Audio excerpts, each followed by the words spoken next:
വളരെ അപകടമുള്ള ഒരു പ്രഖ്യാപനമാണ് ഈ കേരള പിറവി ദിനത്തിൽ നടക്കുന്നത്.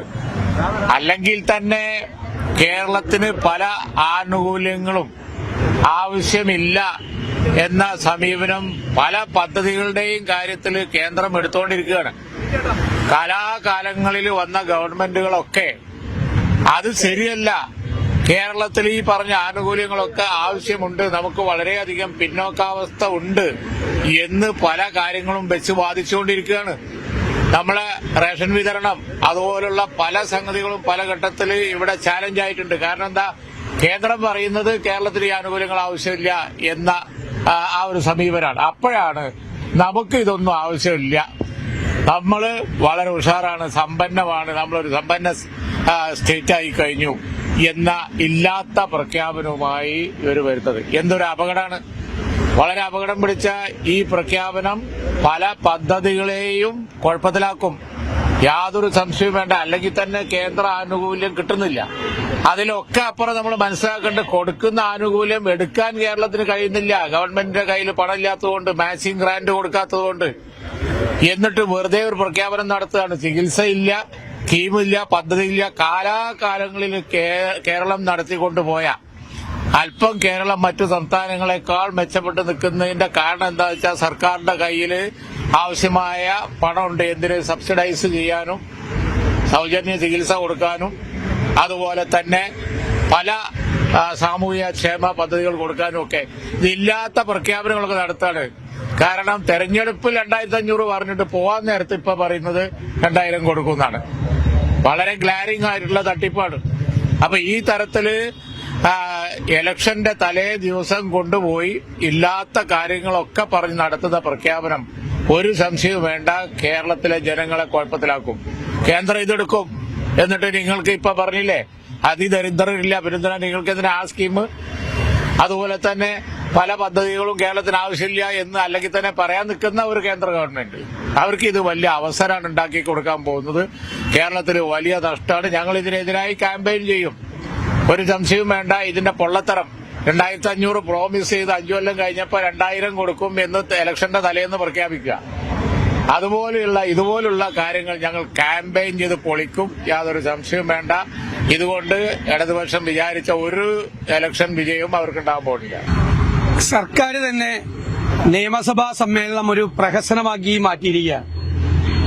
കേരളം അതീവ ദരിദ്രരഹിത സംസ്ഥാനമാണെന്ന് പ്രഖ്യാപിക്കുക, നിയമസഭയിൽ ഒരു ചർച്ചയുമില്ലാതെ മുഖ്യമന്ത്രിയുടെ റൂൾ 300 സ്റ്റേറ്റ്മെന്റ് എന്ന് വെച്ചാൽ അദ്ദേഹം അത് വായിക്കും, കേട്ട് നമ്മൾ മടങ്ങിപ്പോരണം. ഒരു ചർച്ചയില്ലാതെ അതിനുവേണ്ടി മാത്രം ഇന്ന് നിയമസഭ വിളിച്ചുകൊണ്ടിരിക്കുകയാണ്, ലക്ഷങ്ങൾ ചെലവാക്കി. ഈ പറയാൻ പോണ കാര്യങ്ങളെല്ലാം ഇന്നത്തെ മാധ്യമങ്ങളിലെല്ലാം പരസ്യമായിട്ട് വന്നു കഴിഞ്ഞ കാര്യമോ? എല്ലാ മാധ്യമങ്ങളിലും കോടികൾ കൊടുത്ത് പരസ്യം കൊടുത്ത കാര്യം വീണ്ടും നിയമസഭാംഗങ്ങളെ 140 പേരെ തിരുവനന്തപുരത്ത് വിളിച്ചു വരുത്തി മുഖ്യമന്ത്രിയുടെ പ്രസ്താവന മാത്രം വായിച്ച് പിരിഞ്ഞു പോകണം. അതുകൊണ്ടാണ് ഞങ്ങൾ ബഹിഷ്കരിച്ചത്. ഒന്നാമത്തെ കാര്യം.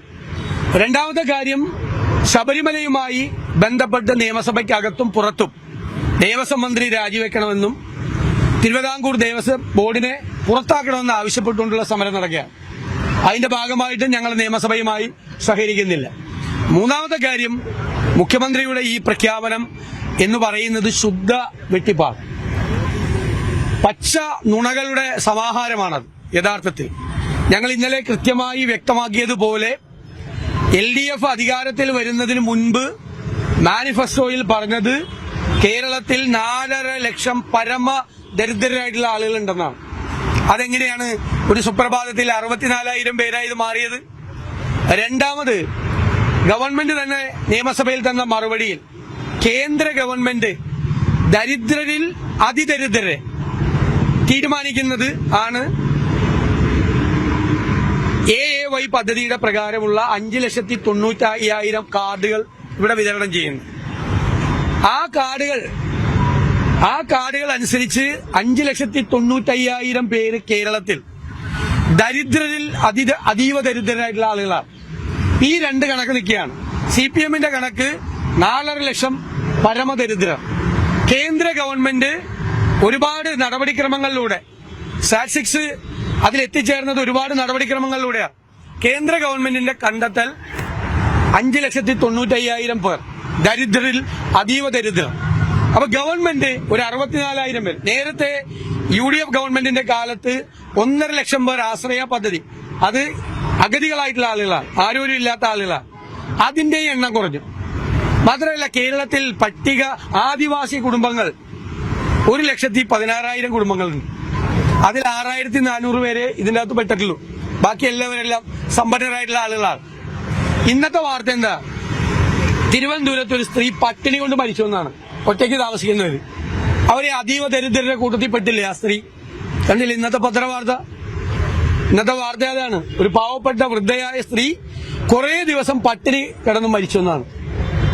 പട്ടിണി മടന്ന് ഒരു ഷെഡിൽ മരിച്ചു എന്നുള്ള വാർത്തയാണ് ഇന്ന് വന്നിരിക്കുന്ന വാർത്ത. അവരെ അതീവ ദരിദ്രയല്ലേ? അവര് ഈ ലിസ്റ്റിൽ പെട്ടിട്ടില്ലേ? എത്രയോ. ഇതിന്റെ ഏറ്റവും വലിയ ദോഷമെന്ന് പറയുന്നത് കേന്ദ്ര ഗവൺമെന്റ് പ്രഖ്യാപിക്കുന്ന പദ്ധതികളിൽ നിന്ന് കേരളം പല പദ്ധതികളിൽ നിന്നും പുറത്താവും. ഈ പ്രഖ്യാപനങ്ങൾ കൊണ്ട് ദോഷകരമായി മാറും. ഇപ്പൊ കേന്ദ്രത്തിന്റെ മുന്നിൽ സംസ്ഥാനത്ത് ദരിദ്രരിൽ അതീവ ദരിദ്രരിൽ ഇല്ലാത്ത സ്ഥിതിയാവോ? അപ്പൊ എന്ത് പ്രഖ്യാപനമാണ്? തെരഞ്ഞെടുപ്പിന്റെ തലയാഴ്ച ജനങ്ങളെ തെറ്റിദ്ധരിപ്പിക്കാൻ, ജനങ്ങളെ വിഡ്ഢികളാക്കാൻ വേണ്ടി നടത്തുന്ന PR പ്രൊപ്പഗാൻഡയാണ് പിണറായി വിജയന്റെ നേതൃത്വത്തിൽ നടക്കുന്നത്.